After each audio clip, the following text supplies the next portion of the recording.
The crystal chandelier above table 12 cast fractured light across the white linen, each shard catching the Manhattan skyline through floor-to-ceiling windows.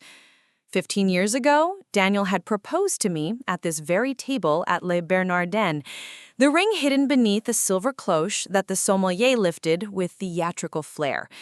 Tonight, I sat alone, my fingers tracing the rim of my wine glass as I waited for my husband to arrive, 37 minutes late to our anniversary dinner. My name is Clara Ellison. I'm 42 years old, and I run Ellison Events, one of Manhattan's most sought-after luxury event planning companies. I've orchestrated weddings for senators' daughters and galas that raise millions for charity. I can coordinate a 1,000-person event without breaking a sweat. But sitting in this restaurant, I felt the familiar knot of dread that had taken residence in my chest over the past few months. Before we jump back in, tell us where you're tuning in from. And if this story touches you, make sure you're subscribed because tomorrow I've saved something extra special for you. The maitre d' approached with practiced concern. "Mrs. Ellison, would you care for another glass of the Sancerre while you wait?" "Please," I replied, my voice steady despite the storm gathering in my thoughts. I'd chosen this dress carefully, a midnight blue Diane von Furstenberg that complemented my eyes and conveyed both elegance and strength. If tonight unfolded as I suspected it would, I wanted to look formidable. The restaurant hummed with the quiet conversations of New York's elite. At the table beside me, a silver-haired man in a Brioni suit discussed art acquisitions with his much younger companion. 2 tables over, I recognized the wife of a prominent judge, her laughter musical as she celebrated what appeared to be a genuinely happy milestone with her husband of 30 years. The irony wasn't lost on me. My phone buzzed. Daniel's text was characteristically brief. "Running late, order without me." I set the phone face down on the table and took a measured sip of wine. The Sancerre was crisp with notes of citrus and mineral, a perfect complement to the disaster I was about to witness. Because I knew Daniel wasn't alone. I'd known for weeks that he wouldn't be alone tonight. The revelation had come in stages, like a photograph developing in solution.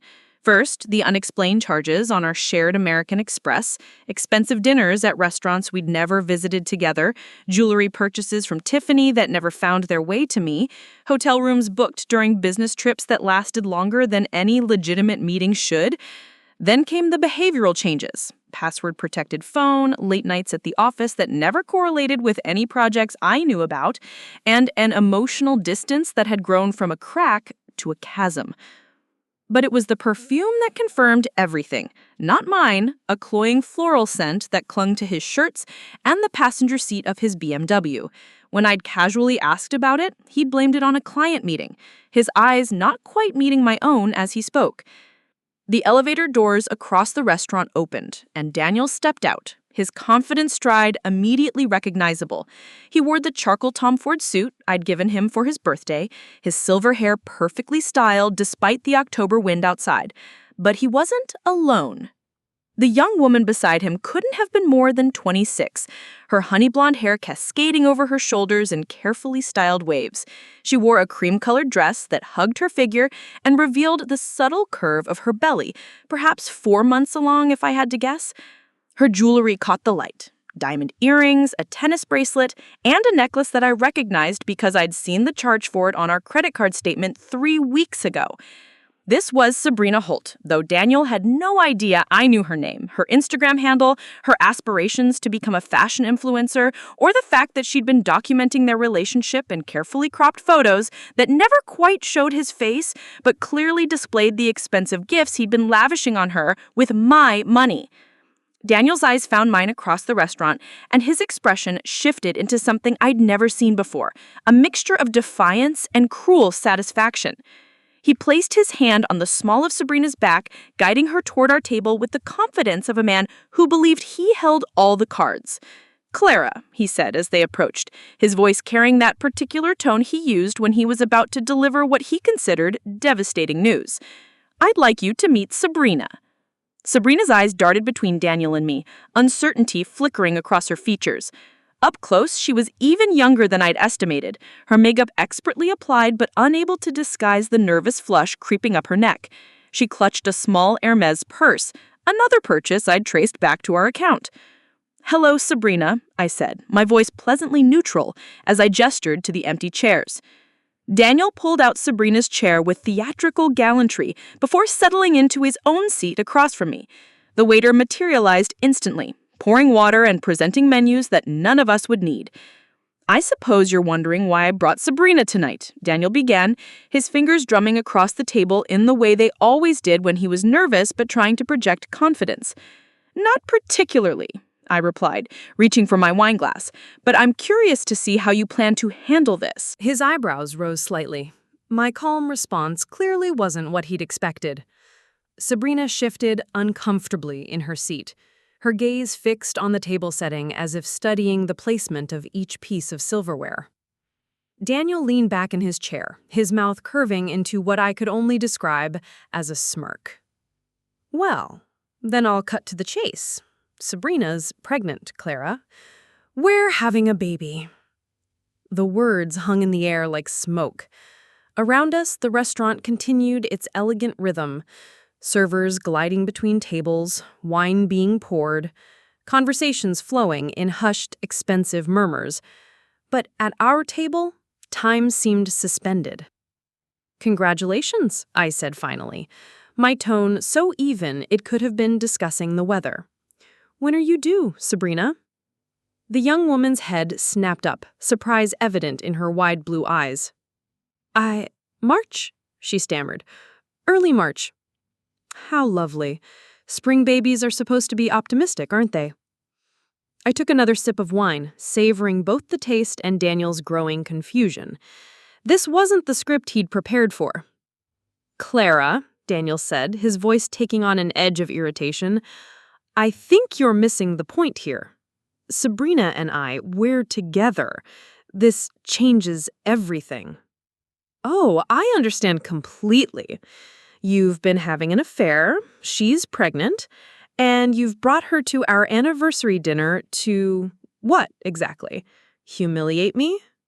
Shock me into some sort of hysterical breakdown?" Daniel's smirk faltered. "I want a divorce, Clara. It's over between us." I nodded thoughtfully, as if he'd just suggested changing wine selections. "I see. And you thought this was the most appropriate venue for that conversation?" "You always loved this place," he said, gesturing around the restaurant. "I thought it was fitting." "Fitting," I repeated, tasting the word. "Yes, I suppose it is." Sabrina cleared her throat nervously. "Maybe we should—" "No," I interrupted gently, reaching into my purse. "I think Daniel wants to finish what he started." My fingers closed around the manila envelope I'd been carrying for 3 weeks, waiting for exactly this moment. I pulled it out and placed it on the table between us, my movements deliberate and controlled. "What's that?" Daniel asked, though something in his voice suggested he already knew. I smiled, the genuine smile I'd been wearing all evening. "Happy anniversary, Daniel. I've been waiting for this." The envelope sat between us like a landmine, innocent manila paper that suddenly seemed to radiate significance. Daniel stared at it, his confident smirk dissolving into something approaching dread. Sabrina glanced between us, her manicured fingers twisting the stem of her untouched water glass. "Go ahead," I said, nudging the envelope toward him. "Open it." The restaurant around us carried on its elegant dance, servers weaving between tables, sommeliers presenting bottles with ceremonial precision, the gentle clink of crystal and silver providing a sophisticated soundtrack to what was about to unfold. But our table had become an island of tension in that sea of refinement. Daniel's hands trembled slightly as he lifted the envelope. His name is written across it in my careful script, along with today's date. He tore it open with more force than necessary, paper ripping jaggedly as he pulled out the contents.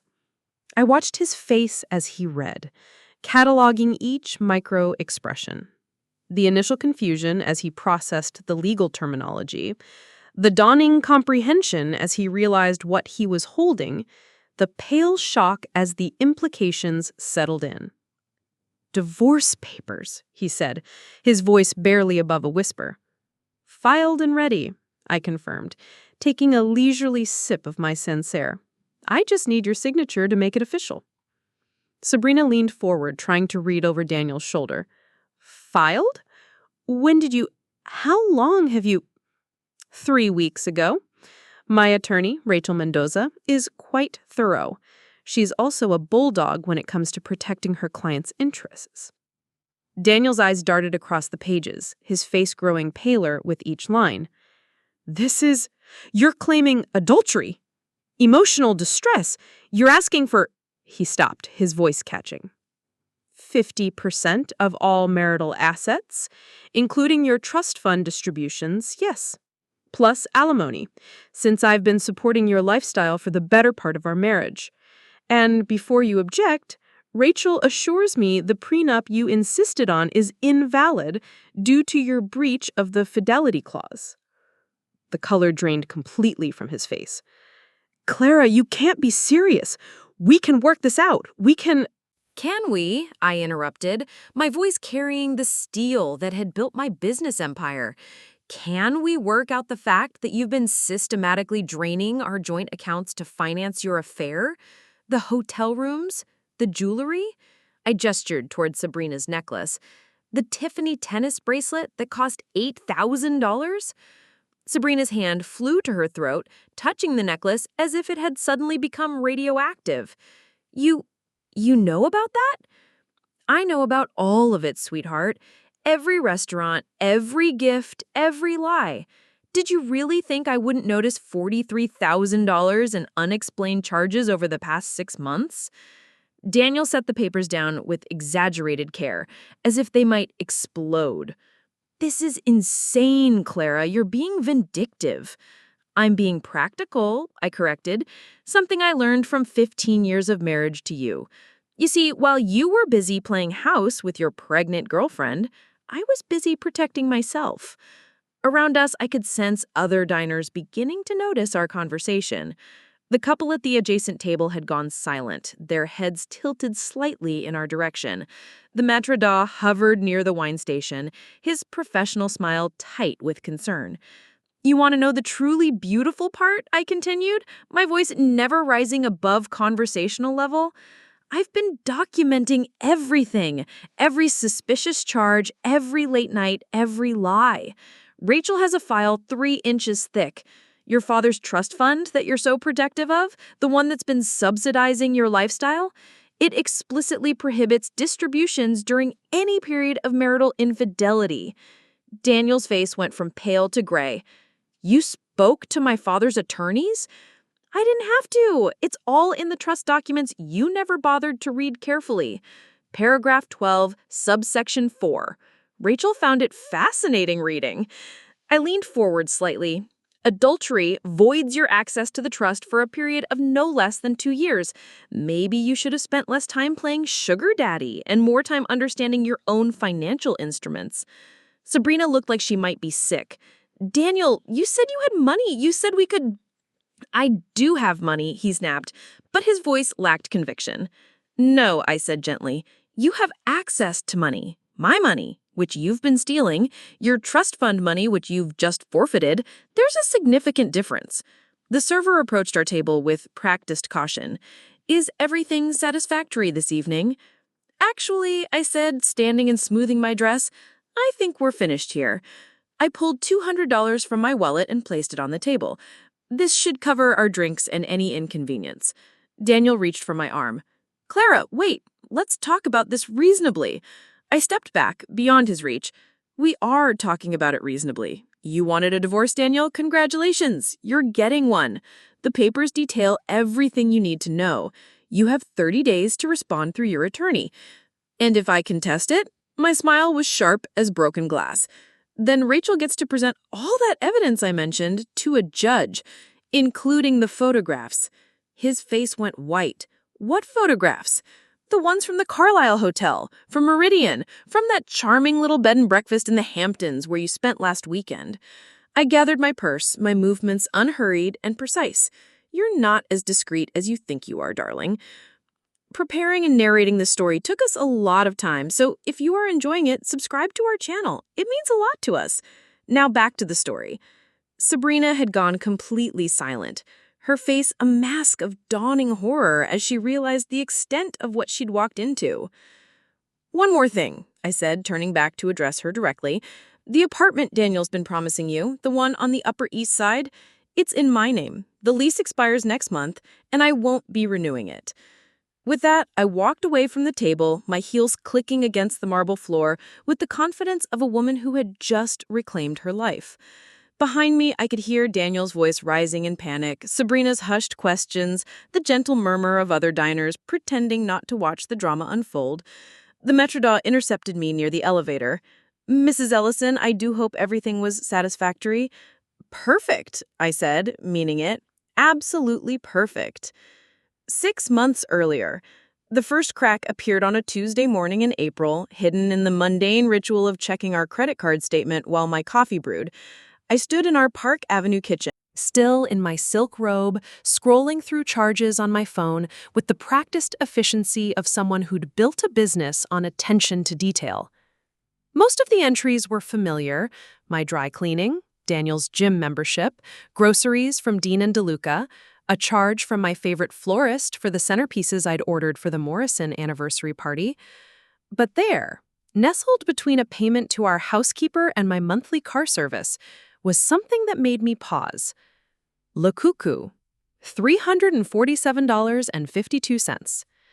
I knew Le Coucou, French bistro in Soho, intimate lighting, tables for two, the kind of place where Daniel and I used to go for quiet dinners when we were first married, before his interests shifted toward more ostentatious displays of wealth. We hadn't been there in over 2 years. "Daniel," I called toward the bedroom, where I could hear him moving around, getting ready for another day at the investment firm where he held a largely ceremonial position thanks to his father's connections. "Did we have dinner at Le Coucou recently?" "What?"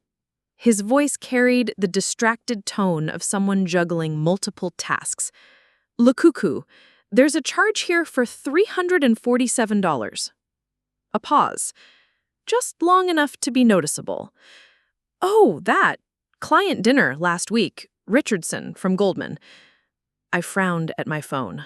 $347 for 2 people at Le Coucou was possible, but it would require expensive wine and multiple courses.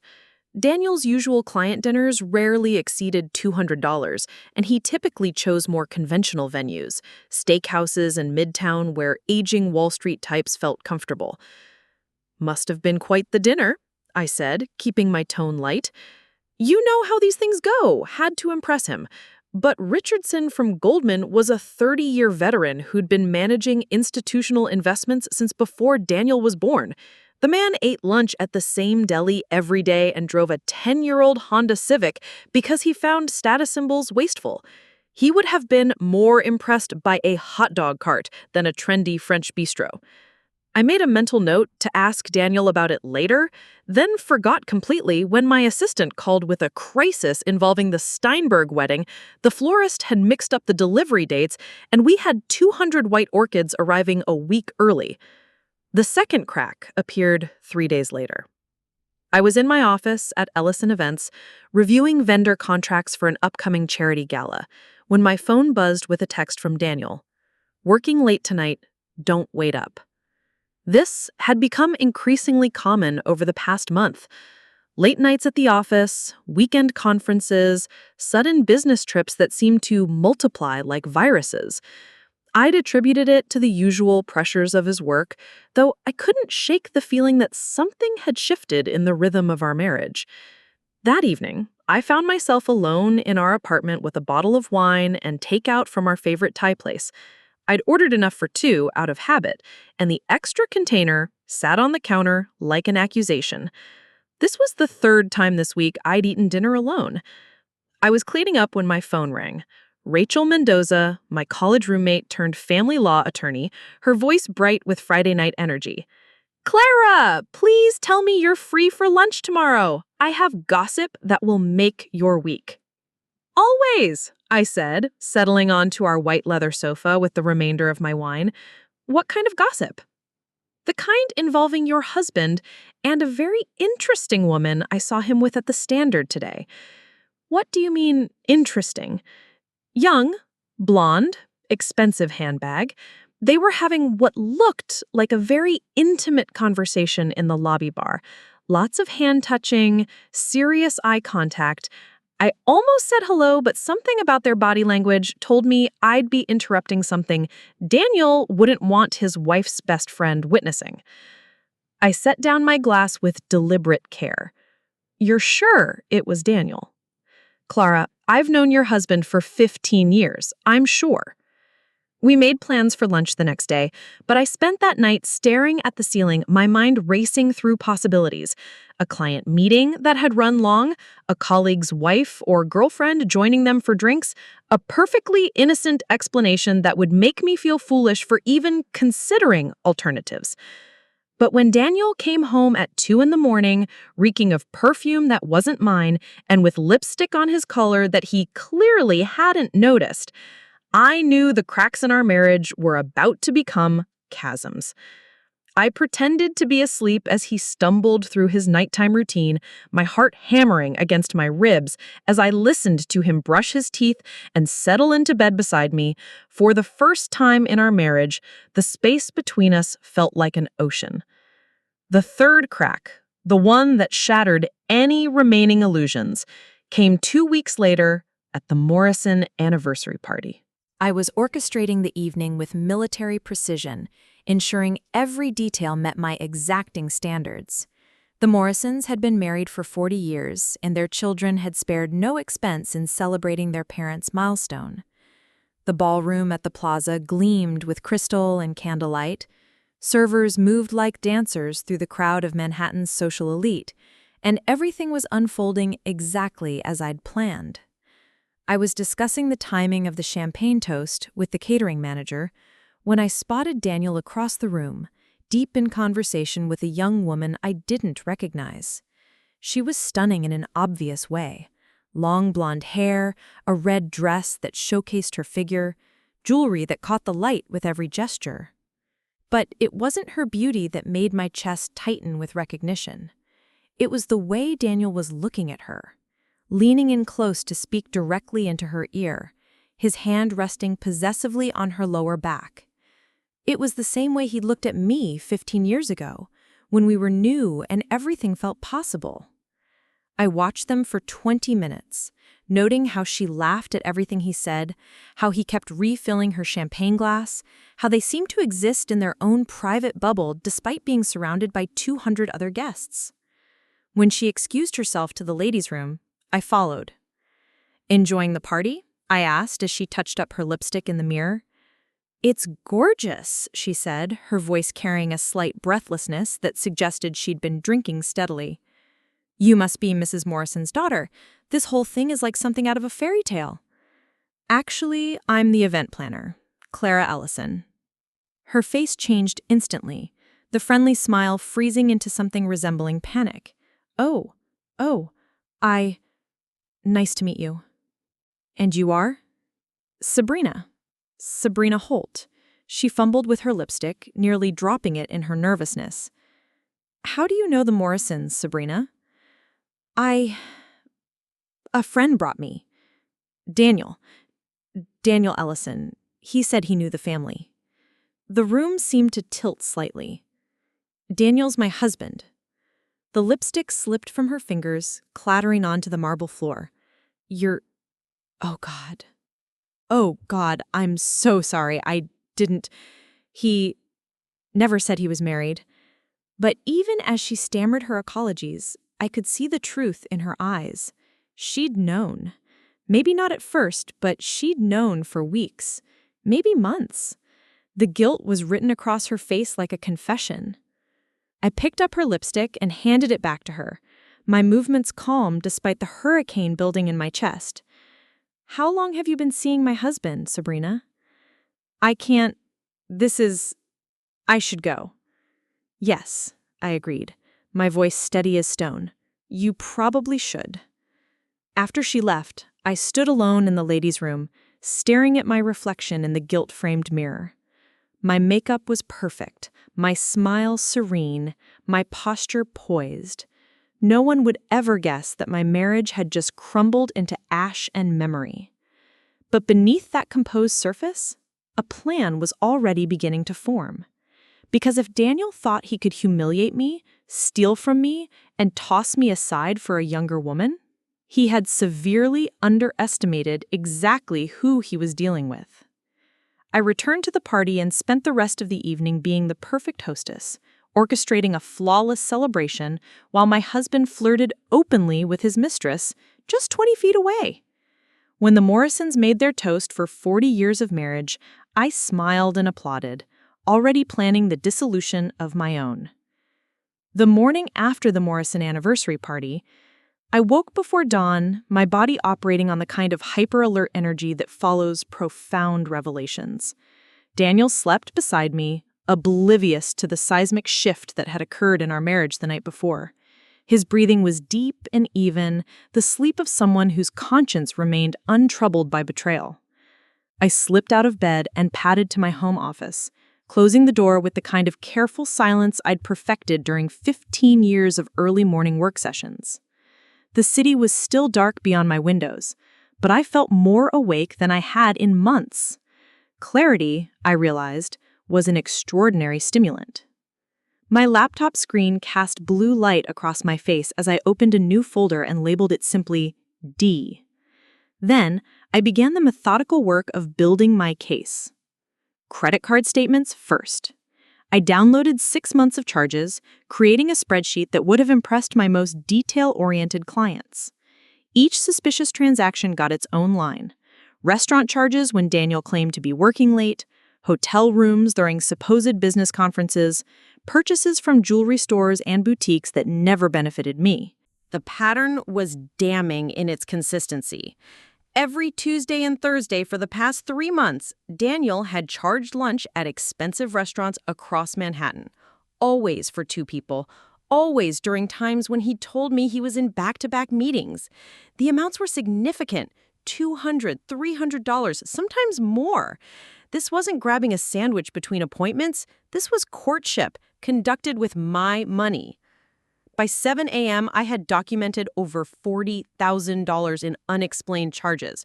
My coffee had gone cold as I worked, but my focus remained laser sharp.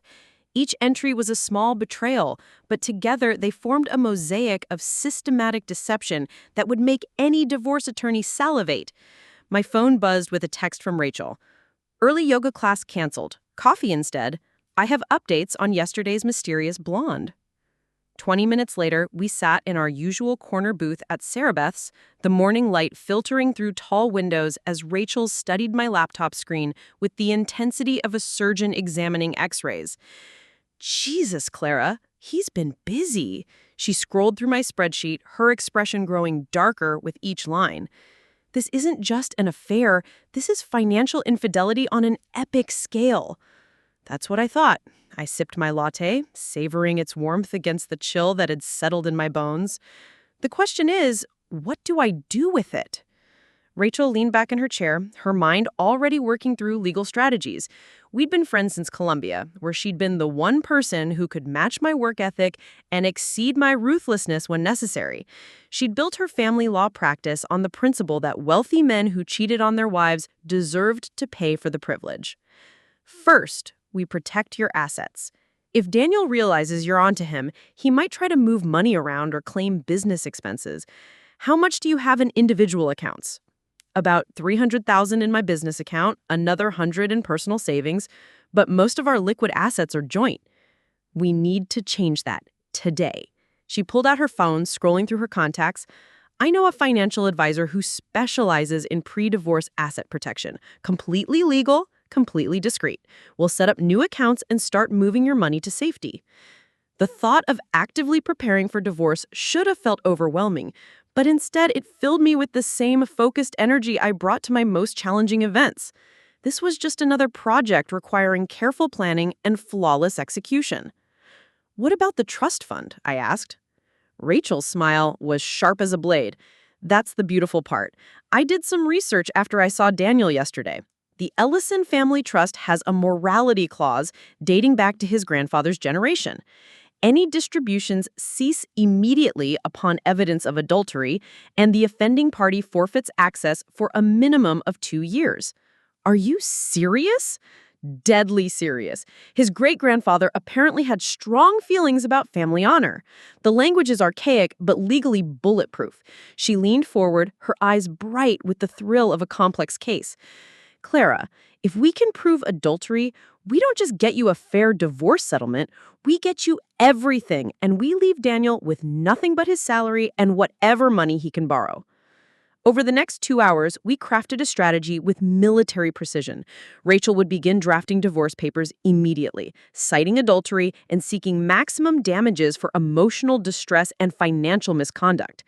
I would document everything, every lie, every suspicious charge, every piece of evidence that painted Daniel as the unfaithful husband he had become.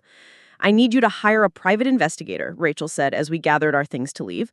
"Someone discreet who can get photographs, witness statements, concrete proof of the affair." "Is that really necessary? I already know what's happening." "Knowing and proving are different things in court. Besides," she grinned, "there's something satisfying about having photographic evidence when you're dealing with a man who thinks he's smarter than everyone else." That afternoon, I met with David Chen, the private investigator Rachel recommended. His office in Midtown was spare and professional, the kind of place where secrets were traded like currency and everyone understood the value of discretion. "Your husband has a pattern," he explained after I'd outlined the situation. "Tuesday and Thursday lunches, weekend trips, evening meetings that run late. Patterns make my job easy." Within a week, David had provided me with photographs that confirmed everything I already suspected. Daniel and Sabrina entering the Carlisle Hotel. Daniel and Sabrina at a romantic dinner in the Village. Daniel and Sabrina browsing jewelry at Tiffany, her face bright with acquisitive joy as she selected a necklace that would cost more than most people made in a month. But the most damning evidence came from Sabrina herself, in the form of social media posts that painted their relationship as a fairy tale romance. Her Instagram was a carefully curated shrine to her new lifestyle: expensive restaurants, designer clothing, luxury rooms, all hashtagged with phrases like blessed, living my best life, spoiled. In one particularly revealing post, she posed in front of a mirror wearing a silk robe in what was clearly a hotel room, captioned, "When your man treats you like a queen," king crown emoji, "some girls have all the luck. Hashtag luxury, hashtag pampered, hashtag worth it." The geolocation tag showed the Four Seasons, where Daniel had charged a 2-night stay during a weekend when he'd told me he was visiting his sick aunt in Connecticut. "She's documenting their entire affair," I told Rachel over dinner the following week. "It's like she wants to get caught." "Young women often do this," Rachel replied, twirling pasta around her fork with practiced elegance. "They want proof that they're special, that they're worth the expensive gifts and secret meetings. What they don't realize is that they're creating evidence for the wife's divorce attorney." By the end of the month, I had everything I needed: bank statements, photographs, social media screenshots, witness testimony from the private investigator, and a file thick enough to choke a horse. Rachel had drafted divorce papers that read like a declaration of war, demanding not just half of our marital assets, but compensation for emotional distress, punitive damages for financial misconduct, and immediate implementation of the trust fund's morality clause. "The only question now," Rachel said as we reviewed the final documents in her office, "is timing. When do you want to drop the bomb?" I thought about Daniel's smug confidence, the way he'd been coming home later and later, his increasing carelessness about covering his tracks. He thought he was in control of the situation, orchestrating his exit from our marriage on his own terms. "Our anniversary," I said. "He'll probably want to use it as an excuse to ask for a separation, or maybe he'll bring her to dinner as some kind of power play. Either way, it seems poetic." Rachel's grin was predatory. I like the way you think. Nothing says happy anniversary like serving divorce papers with a side of financial ruin. As I walked home through the early October evening, I felt lighter than I had in months. The weight of uncertainty, of wondering and worrying and making excuses for Daniel's behavior had lifted completely. I knew exactly what was coming, and I was ready for it. Daniel was already home when I arrived, standing in our kitchen with a glass of wine and his phone pressed to his ear.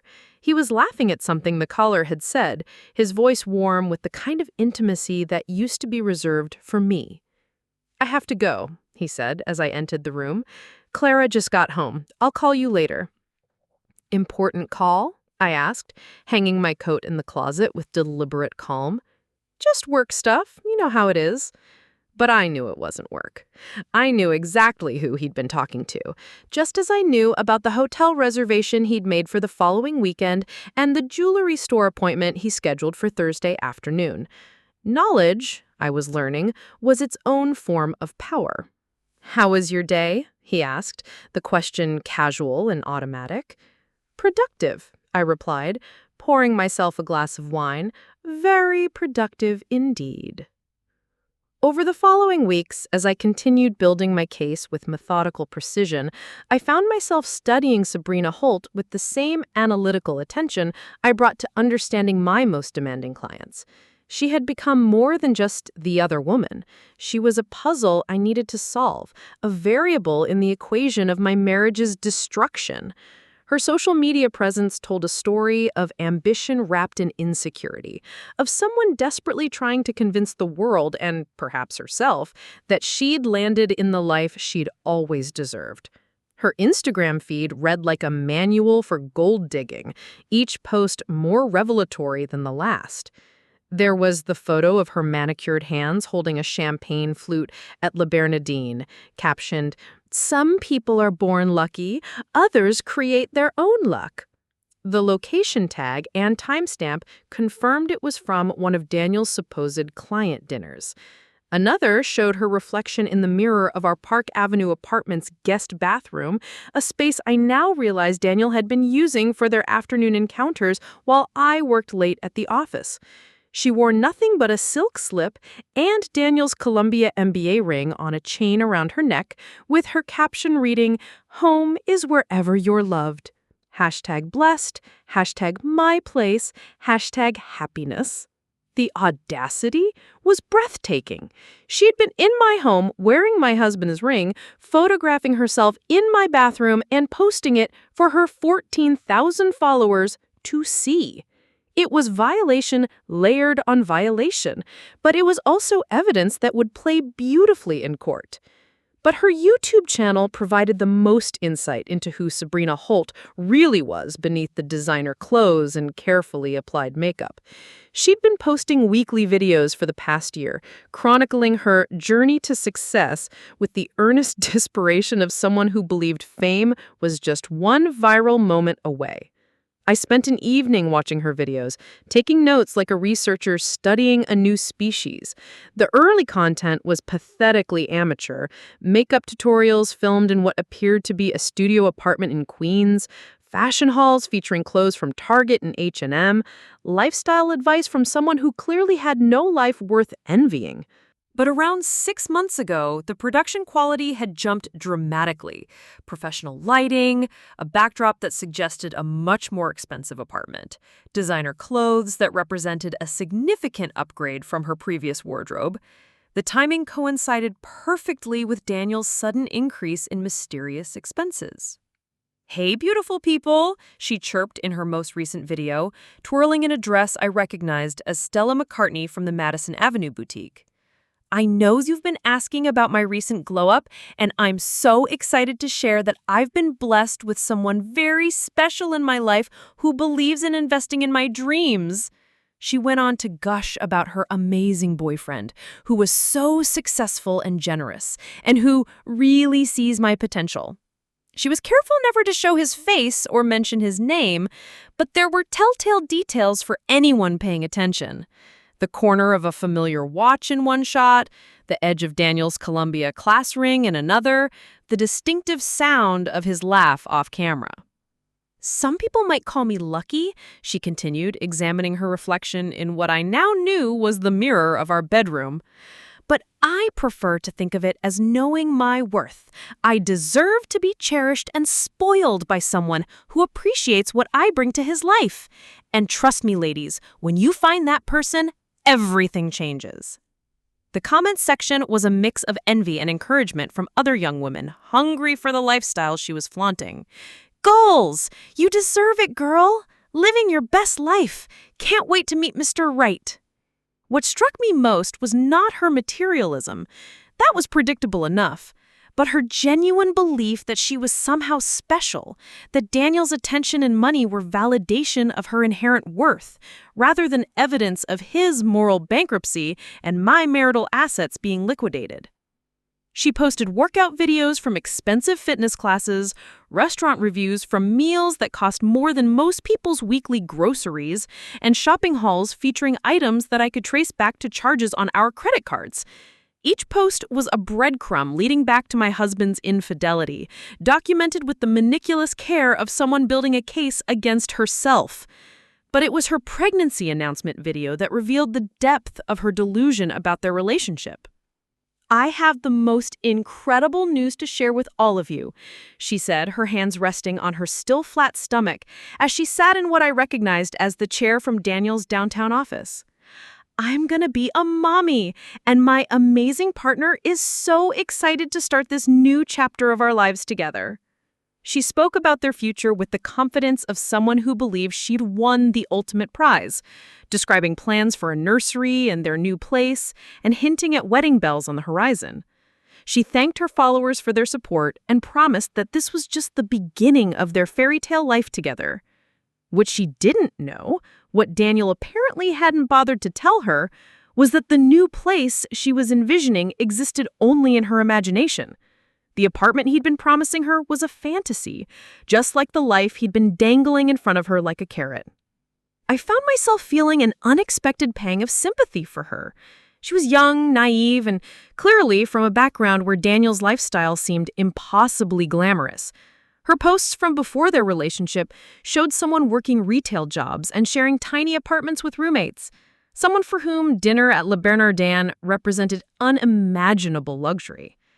Daniel had exploited her inexperience and desperation, painting himself as her ticket to a better life while using her youth and enthusiasm to feed his aging ego. In her eyes, she'd been rescued by a wealthy, sophisticated older man who saw her potential. In reality, she'd been groomed by a middle-aged narcissist who was stealing from his wife to finance his midlife crisis. But my sympathy had limits. Regardless of her background or Daniel's manipulation, she'd made conscious choices. She'd known he was married. Her reaction at the Morrison party had made that clear. She'd been in our home, worn his ring, flaunted their relationship online, and participated in the systematic dismantling of my marriage. The night before our anniversary dinner, I watched her latest video one more time. She was glowing with pregnancy and anticipation, talking about how everything was about to change and how excited she was for their special celebration the following evening. Sometimes life gives you exactly what you need when you need it most. I can't wait to share all the amazing things that are coming with you guys. Tomorrow is going to be life-changing. She had no idea how right she was. As I closed my laptop and prepared for bed, I reflected on the strange triangle we'd formed. Daniel, the entitled husband who thought he deserved both security and excitement. Sabrina, the ambitious young woman who confused being chosen with being valued. And me, the wife who'd been systematically betrayed and robbed, but who turned that betrayal into the foundation of her escape. Tomorrow, at Le Bernardin, all our carefully constructed illusions would collide with reality. Daniel would discover that his secret wasn't as secret as he'd believed. Sabrina would learn that her fairy tale romance was built on lies and stolen money. And I would finally step out of the shadows I'd been occupying for months, armed with truth and legal documentation and the quiet satisfaction of knowing that sometimes the best revenge is simply letting people face the consequences of their own choices. The silence at our table stretched like a taut wire as Daniel stared at the divorce papers, his face cycling through expressions of shock, confusion, and dawning horror. Sabrina sat frozen beside him, her champagne flute untouched, her eyes darting between the legal documents and my serene smile. Around us, the restaurant's elegant atmosphere had shifted subtly. Conversations at nearby tables had grown quieter, heads turned with practiced discretion toward our little drama. The maitre d' hovered at a respectful distance, his professional composure masking what I imagined was intense curiosity about the unfolding scene. "This is..." Daniel's voice cracked slightly as he flipped through the pages. "Clara, this is vindictive. We can discuss this privately, like adults." "Can we?" I asked, settling back in my chair with the relaxed posture of someone finally free to speak the truth. "The way we discussed your Tuesday lunches at Le Cuckoo? Or your weekend trips to the Hamptons? Or perhaps the way we discussed your decision to impregnate your girlfriend?" Sabrina flinched at the word girlfriend, her hand instinctively moving to her stomach. We didn't plan for this to happen. It just did." "Oh, sweetheart," I said, my tone gentle but cutting. "Nothing about this just happened. This was a campaign.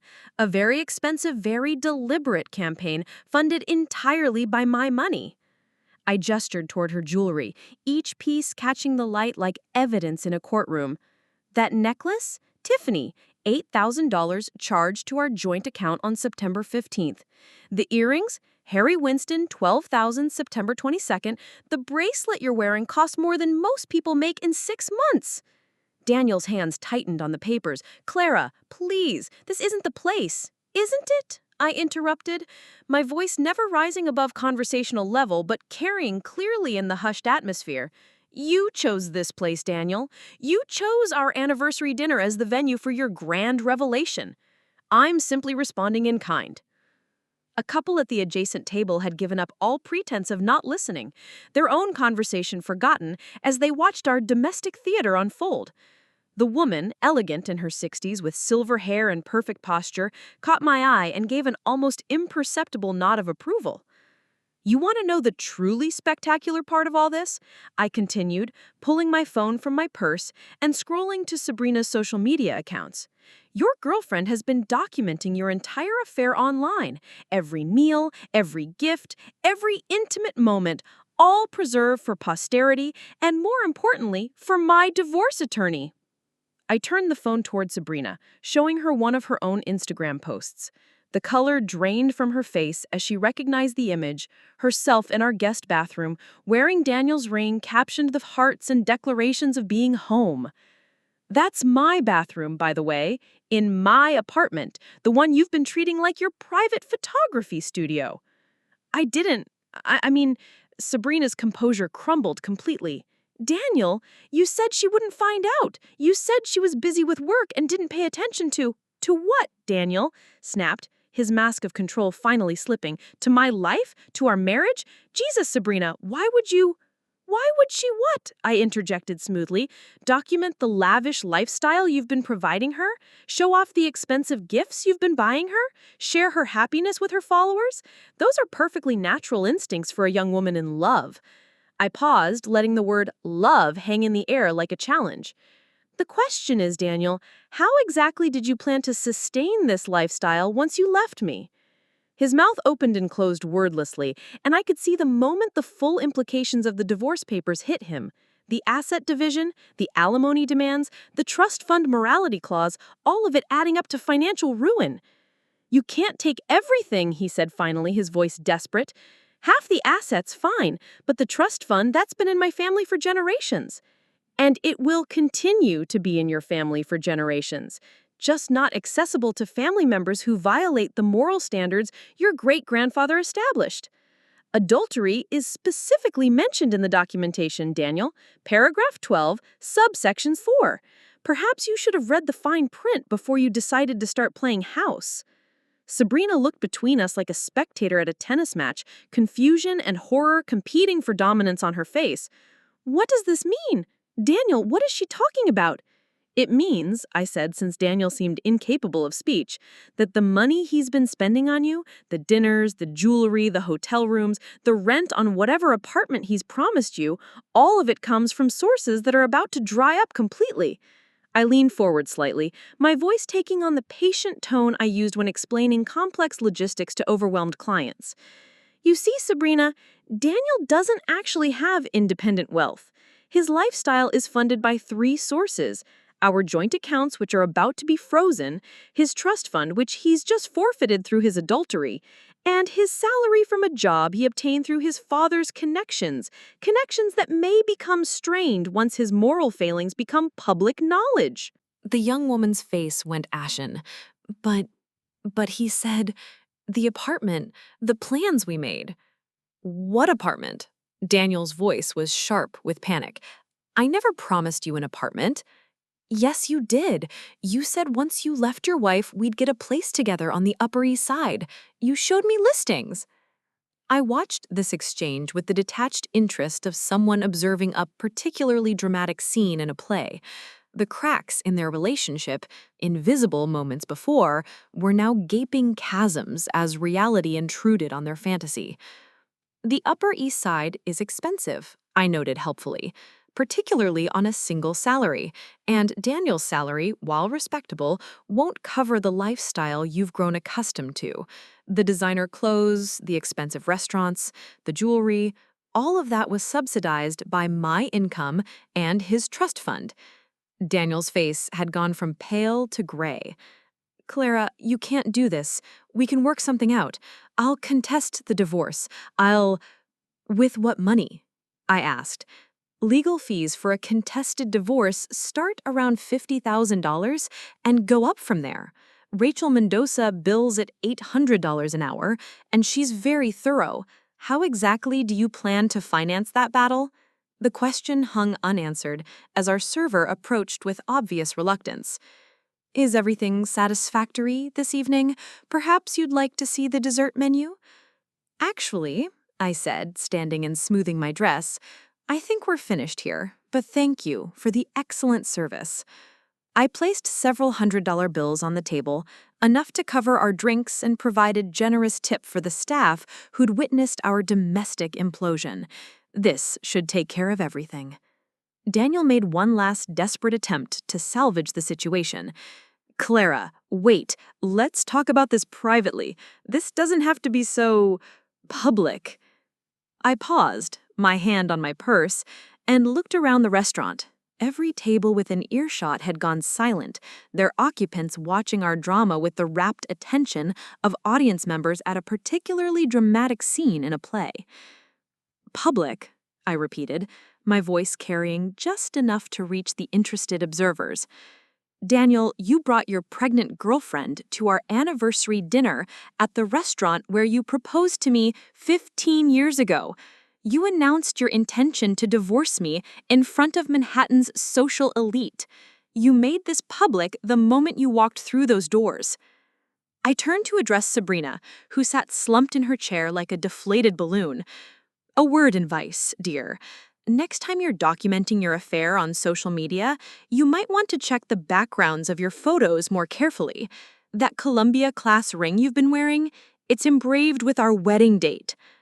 With that final revelation, I walked away from the table, my heels clicking confidently against the marble floor. Behind me, I could hear Daniel's voice rising in panic, Sabrina's shocked questions, and the unmistakable murmur of other diners discussing what they'd just witnessed. The elevator doors closed behind me like a curtain falling on the final act of a play. As we descended toward the lobby, I caught my reflection in the polished metal doors.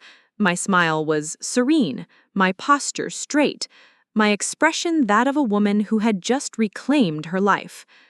Outside, Manhattan glittered in the October night, full of possibilities I hadn't allowed myself to imagine in months. Tomorrow, the real work would begin, the legal proceedings, the asset division, the careful reconstruction of my life without Daniel. But tonight, I had accomplished something I'd been planning for weeks. I had turned my humiliation into my liberation, my betrayal into my freedom. 1 week after the anniversary dinner, the morning sun streamed through the tall windows of Rachel's law office as she spread the contents of Daniel's legal response across her mahogany desk like a general reviewing enemy battle plans. His attorney had filed a counterpetition that reeked of desperation, challenging everything from the trust fund morality clause to the validity of our prenuptial agreement. "He's hired Morrison, Phillips and Associates," she said, sliding the documents toward me. "Expensive, but not particularly creative. They're arguing that the trust fund clause is antiquated and unenforceable in modern New York courts." I sipped my coffee and reviewed the counterpetition with the same analytical attention I brought to vendor contracts. "And your assessment?" She smiled. "They're grasping at straws. The trust fund language is ironclad, and your great-grandfather-in-law was remarkably prescient about protecting family assets from moral failure. Plus, they're making this argument while their client's affair is documented on social media for the entire internet to see."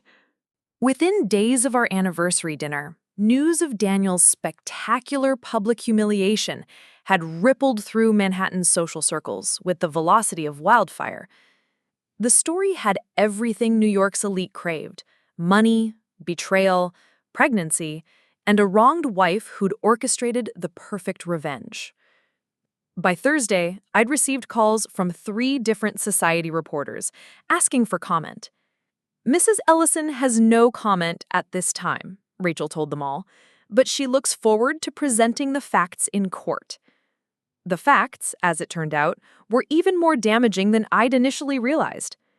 David Chen, my private investigator, had uncovered additional evidence that painted Daniel's infidelity as part of a broader pattern of financial irresponsibility. Gambling debts at Atlantic City casinos, luxury purchases hidden from me, and a series of failed investment schemes that had quietly drained thousands from our accounts. "He's been living like a man with unlimited resources," Rachel explained during one of our strategy sessions. "But his actual financial position is precarious. Without access to the trust fund and your income, he can't maintain his lifestyle for more than a few months." The social consequences were immediate and brutal. The Union Club quietly suggested Daniel might want to consider taking a temporary leave from membership activities. His position at the investment firm, already largely ceremonial, became even more tenuous as his father's partners questioned his judgment and reliability. Invitations to charity galas and social events, the lifeblood of Manhattan networking, simply stopped arriving. But it was Sabrina's reaction that provided the most dramatic aftermath. Within 48 hours of our restaurant confrontation, she deleted every social media post featuring Daniel or their relationship.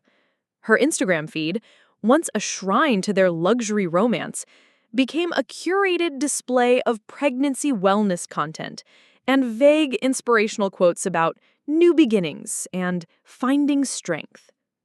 I learned through Rachel's network that Sabrina had tried to contact Daniel repeatedly in the days following our dinner, desperate for reassurance about their future plans.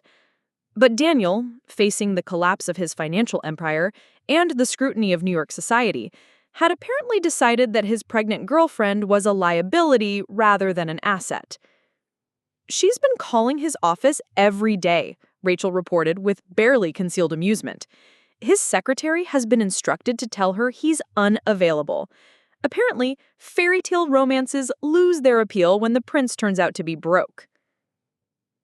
3 weeks after filing for divorce, I received an unexpected visitor. Sabrina arrived at my office unannounced, her designer clothes replaced by a simple black dress that couldn't quite conceal her growing pregnancy. She looked younger without her usual makeup, more vulnerable and more foolish. "Mrs. Ellison," she began, her voice barely above a whisper, "I need to speak with you." I gestured to the chair across from my desk, curious despite myself. "What can I do for you, Sabrina?" "I want to apologize," For everything. I know that doesn't make it right, but I need you to know that I never meant it for it to happen this way. I studied her face, noting the dark circles under her eyes and the absence of expensive jewelry. How did you mean for it to happen? I thought, he said you two were already separated, that you were just waiting until after your anniversary to make it official. Her voice cracked with embarrassment.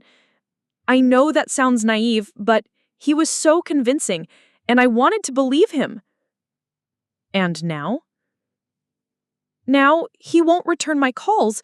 The apartment he promised me doesn't exist. The credit card he gave me was canceled. She looked down at her hands, stripped of their usual designer rings. I'm 26, 4 months pregnant, and I just lost my job because the scandal made my employer uncomfortable. For a moment, I felt an echo of the sympathy I'd experienced while watching her social media posts. She'd been foolish and complicit, but she'd also been used by a man who specialized in exploiting vulnerability. What do you want from me, Sabrina?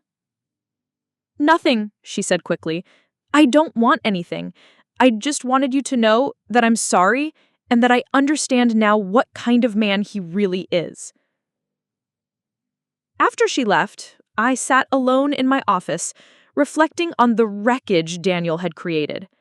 His wife, his girlfriend, his unborn child, all casualties of his selfish pursuit of excitement and validation. He'd destroyed his marriage for a fantasy, traded his financial security for a few months of ego gratification, and abandoned the mother of his child the moment she became inconvenient. The irony was perfect. In trying to humiliate me, he humiliated himself beyond redemption.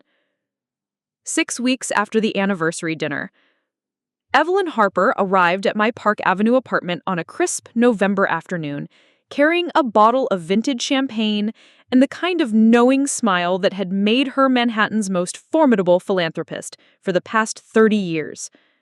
At 72, she moved with the elegant confidence of someone who'd seen every form of social drama and emerged victorious from most of them. "Darling," she said, settling into my living room with practiced grace, "you look absolutely luminous. Divorce clearly agrees with you." I laughed, accepting the champagne with genuine gratitude. Evelyn had been more than a client over the years. She'd become a mentor, a surrogate mother figure, and one of the few people whose opinion I truly valued. Her approval of my handling of the Daniel situation meant more than any legal victory. "I've been redecorating," I said, gesturing around the transformed space. Gone were Daniel's heavy masculine touches, the dark leather furniture, the oversized sports memorabilia, the gallery of his business school achievements. In their place, I had chosen pieces that reflected my own taste: lighter fabrics, contemporary art, furniture that prioritized beauty over intimidation. "It's perfect," Evelyn declared, examining a new abstract painting I'd purchased from a gallery in Chelsea. "Very much you. Daniel always struck me as someone who confused expensive with tasteful." We settled into my newly reupholstered chairs with glasses of champagne, the city lights beginning to twinkle beyond the windows as afternoon faded toward evening. This apartment, which had felt like a prison during the final months of my marriage, now felt like a sanctuary. "You know," Evelyn said, studying me with the shrewd eyes that had evaluated potential board members and charity partners for decades, "I warned you about Daniel years ago. Do you remember?" I did remember. It had been at one of her annual charity galas, perhaps 5 years ago. Daniel had spent the evening working the room with aggressive networking energy, collecting business cards and dropping names with exhausting enthusiasm.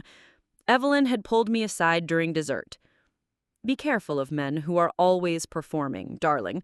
They rarely know who they are when the audience goes home."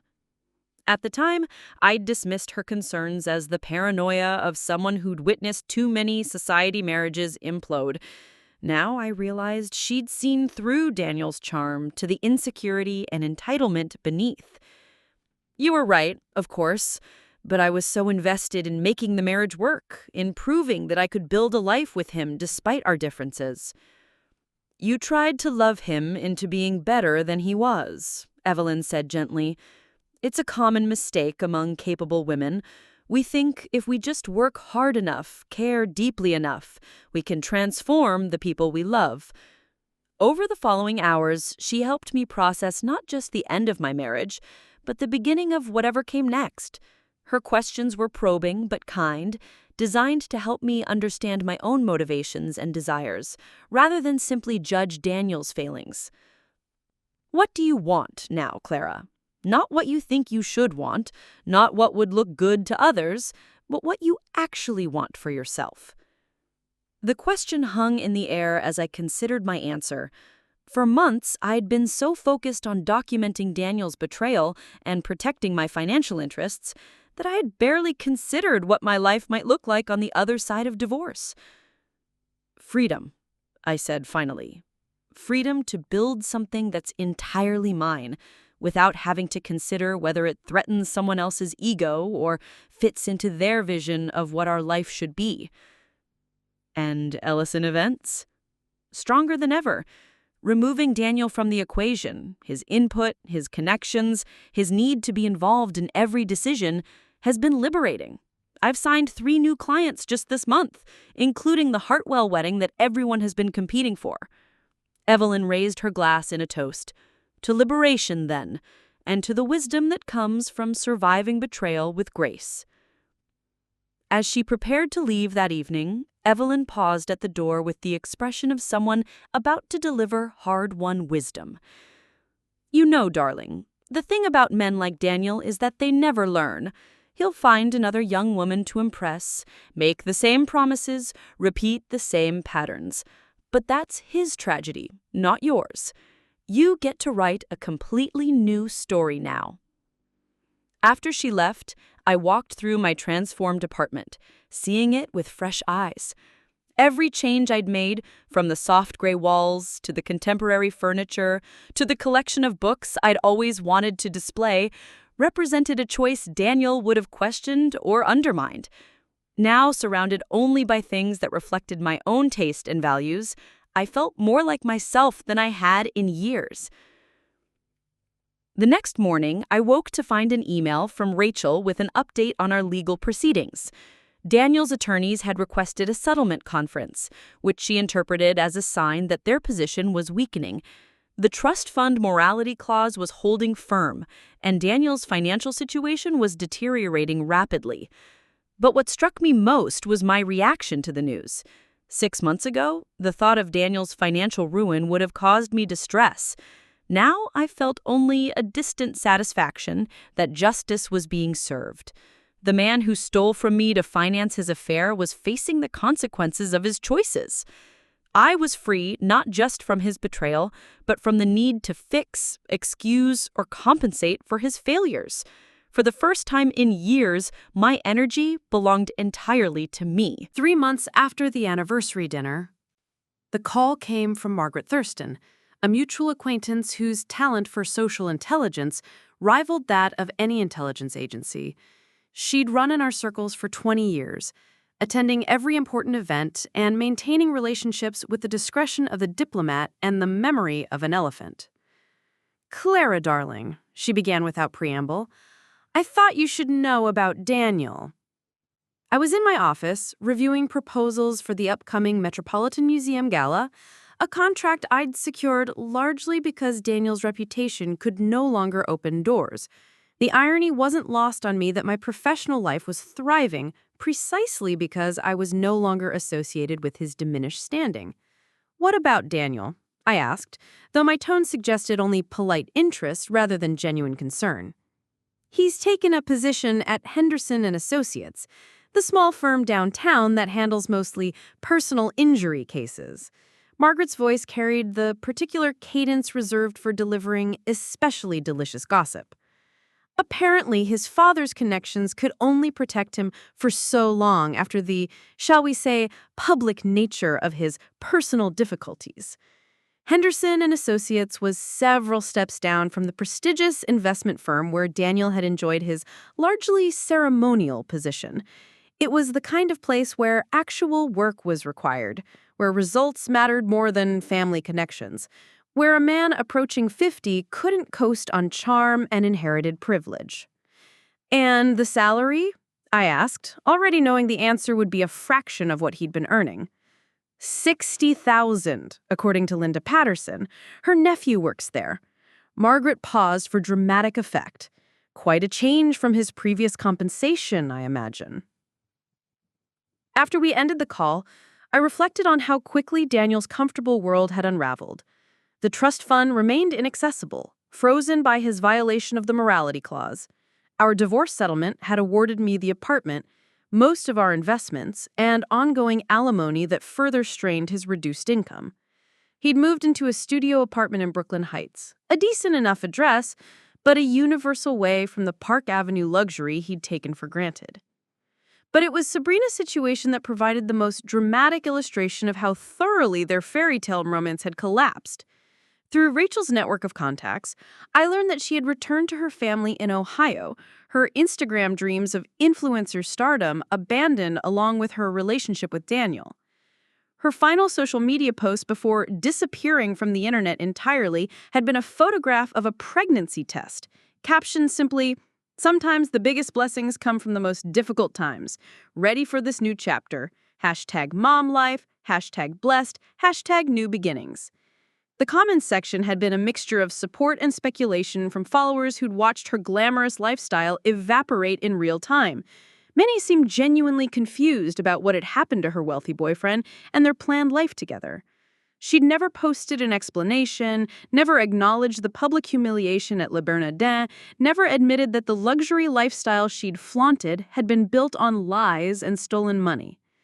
Daniel, meanwhile, had attempted to maintain some facade of dignity, but the cracks were increasingly visible. At the few social events he still attended, he appeared diminished, his expensive clothes looking somehow less impressive, his confident networking replaced by desperate attempts to rebuild connections he'd damaged. I encountered him once, at a charity auction I was attending as an event planner rather than a wife. He looked older, his hair grayer, his face carrying the stress of someone whose comfortable assumptions about life had been systematically destroyed. "Clara," he said, approaching me during the cocktail reception with the cautious air of someone unsure of their welcome. "Clara." My tone was polite but neutral, the voice of someone greeting a former acquaintance rather than a former husband. "You look well," he said, his eyes taking in my new confidence, the way I moved through the room with the assurance of someone who belonged there entirely on their own merits. "Thank you. How are you finding your new position?" The question was innocuous enough, but we both understood its implications. I was asking about his diminished circumstances with the same polite interest I might show toward any stranger's career changes. "It's challenging, different from what I'm used to." He shifted uncomfortably, his gaze darting around the room as if looking for escape. "Clara, I want you to know that I never meant for things to end the way they did." "Didn't you?" I asked, genuinely curious, because it seems to me that everything ended exactly as you intended. You wanted out of our marriage, you got out. You wanted to be with Sabrina, you chose her. You wanted excitement and validation, you pursued both. But I never wanted to hurt you. I considered this claim, studying his face for signs of genuine remorse or merely self-serving regret. What I saw was a man who'd gambled everything on a fantasy and lost, now trying to rewrite history to cast himself as victim rather than architect of his own destruction. "The thing is, Daniel," I said finally, "your intentions were never really about me, were they? They were about what you wanted, what you thought you deserved, what would make you feel better about yourself. My feelings were just collateral damage. He had no answer for that. And after a few more minutes of stilted conversation, he excused himself to pursue other networking opportunities that would likely prove as fruitless as his approach to me. Watching him walk away, I felt not satisfaction or vindication, but a kind of peaceful closure. The man who'd betrayed me, stolen from me, and tried to humiliate me had become irrelevant to my life, except as a cautionary tale about the price of selfishness. Daniel had gotten exactly what he'd asked for: freedom from our marriage, escape from the responsibilities of being a husband, release from having to consider anyone's needs but his own. The fact that this freedom had come with consequences he hadn't anticipated was simply the price of living in a world where actions have results. As for me, I discovered that the best revenge wasn't bringing about someone else's downfall. It was building something so much better that their destruction became merely a footnote in the story of your success. 6 months after the anniversary dinner. The Metropolitan Museum Gala sparkled around me like a constellation of Manhattan's finest. Crystal chandeliers cast light across designer gowns and diamond jewelry, while servers glided through crowds of donors whose combined wealth could fund small nations. This was my event, every detail orchestrated by Ellison Events, every moment a testament to what I'd built entirely on my own. "Clara, darling, this is absolutely magnificent," Evelyn said, appearing at my elbow with Rachel close behind. Both women radiated pride, their faces glowing with the satisfaction of watching someone they loved succeed spectacularly. I smoothed my midnight blue Valentino gown and smiled, feeling more beautiful and confident than I had in years.